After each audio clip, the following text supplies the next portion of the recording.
welcome back to some fun times with Mamita Nucho. Mamita and I are making grilled pork chop. So what I do is I just brush this and marinate it. Brush with marinade. Brush with marinade, yeah. That's enough.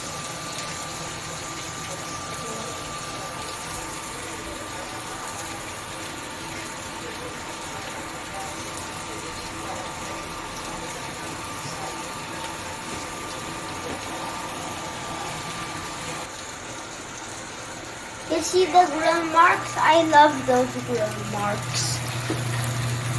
Because it's a bit burnt. I like when it's a bit burnt.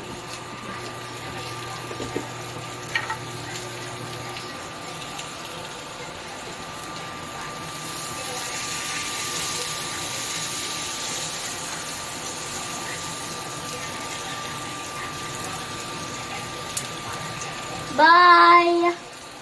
I hope you liked the video and don't forget to subscribe and like.